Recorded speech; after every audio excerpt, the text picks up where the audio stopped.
Yes, guys, welcome back to the channel. Liverpool 1, Manchester United 2. We lose again, 4 in a row. I repeat, guys, 4 football games in a row. Liverpool Football Club are lost with the talented squad that we have. I'm gonna say it, man. This gaffer needs to just pack his bags. It's not reactionary. It's not me overthinking it, me not respecting the fact that he's won us the league title last season, is I'm looking at our team and I do not see an identity. I don't know what we're trying to do. I don't know what our style is. I don't know who the best 11 is. I actually, to be fair, I know who we should play in our best 11 and I know what system I think we should go into to get the best out of the team. But the guy that gets paid 5 million a year seemed to can't figure this out. Jamie Carragher spoke about us being too open at the start of the season. He had his back up. He went mad defensive. We do this, we do that, blah, blah, blah, just yapping. We've now lost 4 in a row. And the first 5 games that we won in the league, guys, it was from individual brilliance, individual people turning up in the last minute. We're throwing away 2 goal leads here, left, right, and center. And these guys turn up and get us the win.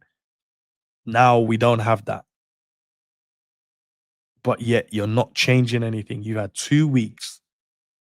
You've had 2 weeks to sit down and think about it. Go and watch all the games back, seeing where we could have gained the extra yard, and you come back and play this diabolical football again. I don't know, guys, man. I honestly don't know.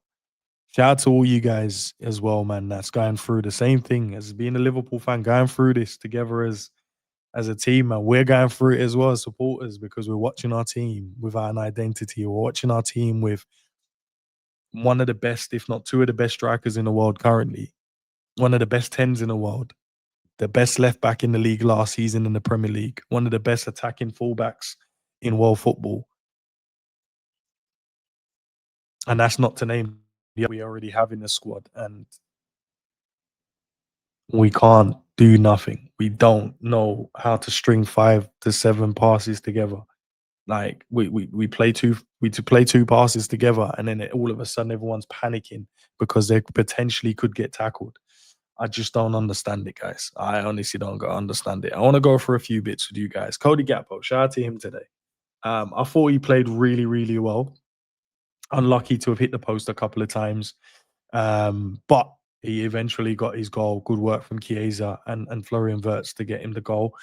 Um, but I thought he was lively today. I thought that, he was a problem cutting in, alternating his game. He wasn't just cutting in, he was also going down the line, getting crosses in, crossed it in as well, hit the post. He actually hit the post 3 times because he crossed it in as well and he hit the post, didn't he? And then he cut in and hit the post. And then he cut in again off the line and hit the post. So he hit the post 3 times today before he scored his goal. But I thought he was outstanding today. For me personally, I thought the energy was there. He was defending, got on the ball strong. He was aggressive in his approach in the game today. I didn't really have any issues with the way that Cody Gakpo played today. Another man that I want to give a shout out to is Ibrahim Konate, man. Look, let the when you guys are ready to cook him, to get onto him, to say he's not good at this, he's not good at that, when he's not good at passing, all of you guys are chatting shit. He's very good at passing the football. The problem is, and shout out to Mike, shout out to Kevin and Jerry when we was talking earlier. Tactically, this brother he doesn't have enough options when he gets on the ball. But today, he was playing decisive passes. The pass to Isak was outstanding as well, and Isak should have done better with that opportunity. He kept it simple. He won all of his duels in there. He was covering for Virgil. This man was possessed today. He did everything that you could possibly do for a defender, and we still ended up losing the game today.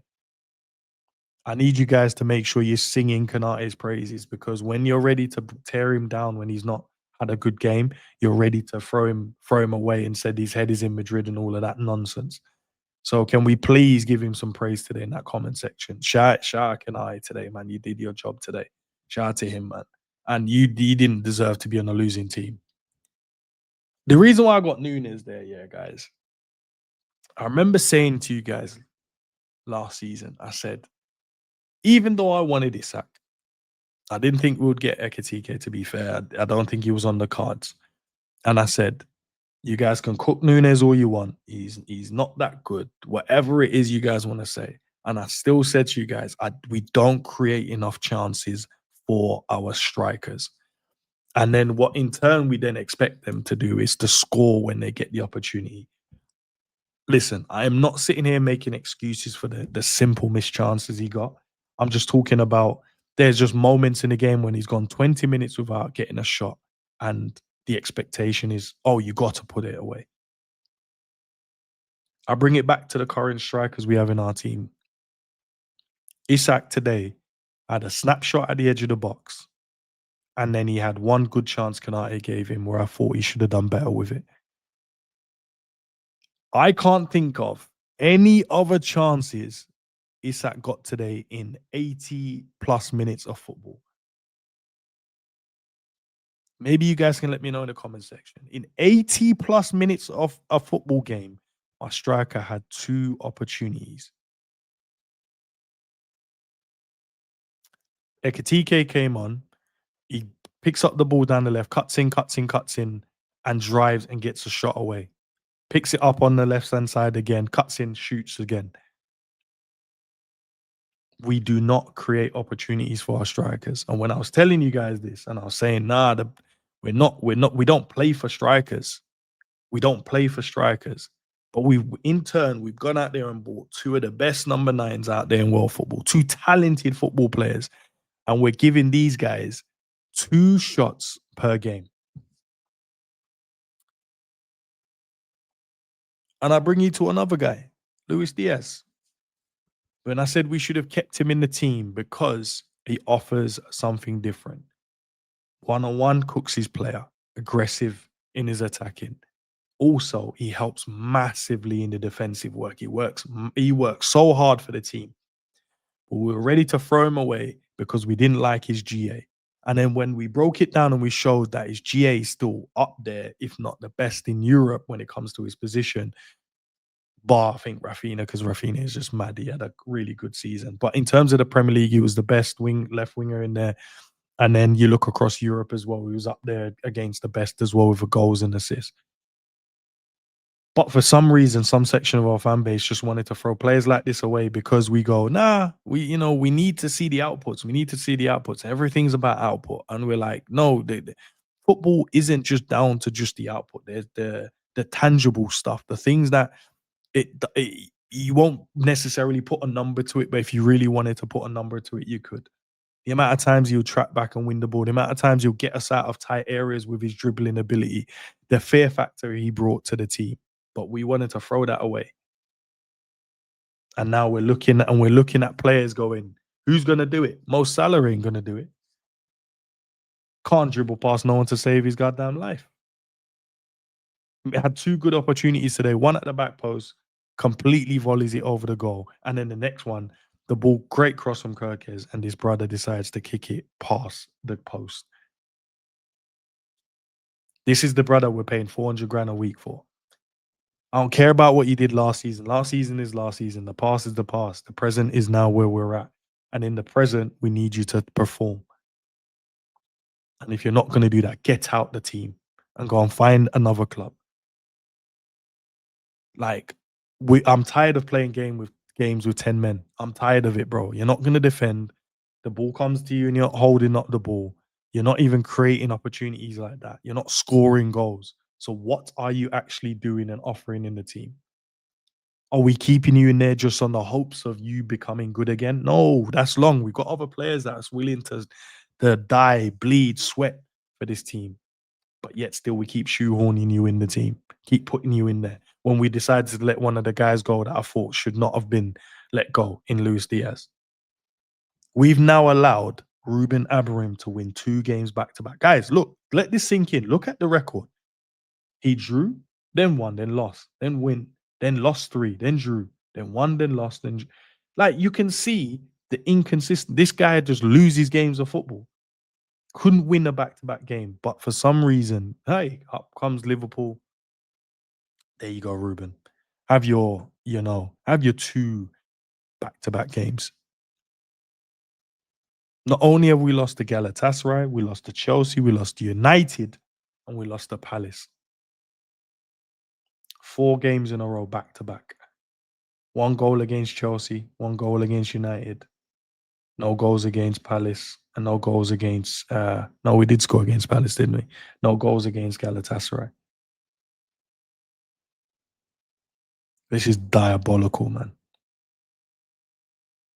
And I guess we could probably say, okay, at least it was only one of the games were at home. The other 3 was away from home. So you could put that down to it as well. But the gaffer isn't even the gaffer isn't even holding himself accountable for any of this. This brother keeps making excuses after excuses after excuses. We're conceding how many goals we've conceded so far this season. Oh, it's the way other teams will play against us. So can't we figure out how to stop them from doing what they're doing then? Oh, they're playing a lot of long balls then. So can we not do better with the long balls then? No, we haven't got 2 of the best headers of a football in our team in centre back, right? Can we not drop our team slightly a bit further back to nullify those little spaces that these teams are operating in? Oh, do you know what? We haven't scored enough set pieces. Okay. Does it look like we're working on set pieces to you guys? As Liverpool fans, let's be honest. Let's be honest. Does it look like we're working on set pieces? Because I can't see it. Oh, he said it's the crosses. We need to stop the crosses from getting in the box. Okay. So it's now the crosses that's the problem. So it's set pieces, the crosses, the long balls. Those are all of it. So what are we doing to rectify these things? What are we doing to fix these issues? The football sucks. We don't have an identity. We can't handle long ball. We can't handle crosses. We are meant to be a possession team, but we're not good in possession because everyone stays high and wide and no one comes to the ball and plays 1-2s. And the only time we look like we're good is when players go off script. So nothing to do with his tactics. I need you guys to take a second, right? And you guys need to tell me what is Arne Slot's football? Jerry made a great point the other day, and he asked for 3 characteristics of Arne Slot's football, and I couldn't answer it. Maybe some of you guys in the comment section can. But for this team to get better, for this team to move forward, for this team to evolve, I'm not gonna lie, these 2 men might have to get out of here. And I want you guys to not react. I want you guys to just let it sink in. Let it sink into your soul for a second. And hear me out, because I'm only gonna give you some logic and some facts here, right? If you're talking about legacy, there's no argument Mo Salah is up there for Liverpool. One of the best to ever grace the Anfield pitch for us. If you're talking about one of the managers to come in and hit the ground running and win a Premier League, Arne Slot, boom, appreciate it. But that's in the past now. We're talking about as it stands in the present, and we live in the present. We don't live in the past. Yes, we can reminisce. Yes, we can have nostalgic moments when we think back and go, okay, that was beautiful when that happened. But we live in the present. And the present is showing me for Mo Salah is inconsistency. Um, Not in the game. It feels like we're playing with 10 men. Touch is off. Decision making is off. Meant to be a leader, but isn't really showing me leadership. Chances come to you and you're snatching at them, which I don't expect you to. Not creating chances like that. What are you actually offering us in this season? What are you actually doing in this team to as it stands to earn the right to start every game of football? And then I take your attention to Arne Slot. This season, what has he shown you to so you're confident enough to go, we're gonna go and win everything? I was one of them. I still think we could potentially win the league, and maybe call me naive. Maybe I'm contradicting myself here. I'm sure you guys will let me know in the comment section. I looked at the players we signed and I was going, "Do you know what? This team, this squad is beautiful. This squad can go and do some great and amazing stuff."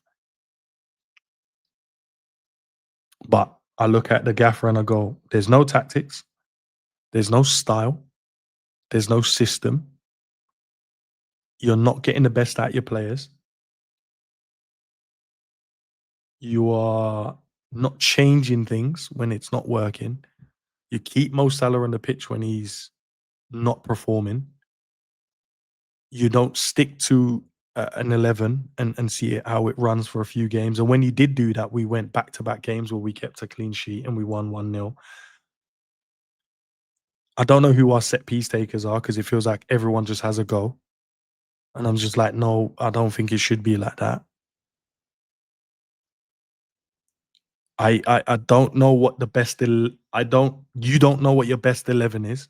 So I'm already got 8 things here. 9 things here, sorry. You don't even know what your best 11 is. You are I'm sure I mentioned this. You're not even utilizing the players to the best of their abilities. I'm being honest, guys, and I'm being totally honest. I'm sure some of you guys are going to be in the comments going, "Oh, you're being reactionary ends. You are, you have to give it time ends." Cool, not a problem. Here for it. I said I'll give you the reset until the Man United game, didn't I? I said once the Man United game goes, I'll give you the Man United game. But right, boy, it doesn't look good. We lost to a team that didn't even try today. You know how mad that is? Man United didn't even play well. They didn't play us off the park. It weren't like they played good football. And Bremer weren't even great. Like they weren't great, but they beat us. They beat us. Do you know how mad that is? They didn't go into a low block. And honestly, that's a lie. They didn't. They didn't. But they also didn't even attack. They just in moments in the transition, they got forward and then they tried to get a shot off. These two might have to leave the club. These two might need to leave the club. I'm not gonna lie to you guys. Because I don't know the direction the football club is going in at the moment. I actually don't. But listen, shout out to you guys. Big up to everyone that supports the channel, supports me, supports, the man them on the channel, Sav, Cap. Big up to the guys, man. Jerry G that jumps on as well, my guys. Maybe you guys can give me some. Maybe you guys can. I don't know. Show me, tell me some stuff tell me something in the comments to tell me why these two should stay as it stands. Because for me, these two are the shadow, the dark clouds hanging over our football club right now. One guy's in charge, and the other guy expects everything to go through him. But both of them are not doing their jobs. Listen, guys, appreciate your support. As I said, smash a like on the video, subscribe to the channel if you're new. And as I said, just let me know your thoughts in the comment section down below, man. But Liverpool lose 4 in a row. We got Frankfurt on Wednesday. I think it's at 8 o'clock. Champions League. If we lose 5 in a row, when is enough for you guys? What's your what's your threshold? Where is it when you go, get this man out my club? And I'm not saying we need to do the whole in and out conversation. I'm just saying, when do you go, that's not good, and I don't see how we're getting any better here? Or why am I not seeing some changes here? I don't know. I tried to not go overboard today in terms of my analysis of what I saw. Hopefully I was reasonable in the conversation I just had with myself and with you guys that's going to be listening.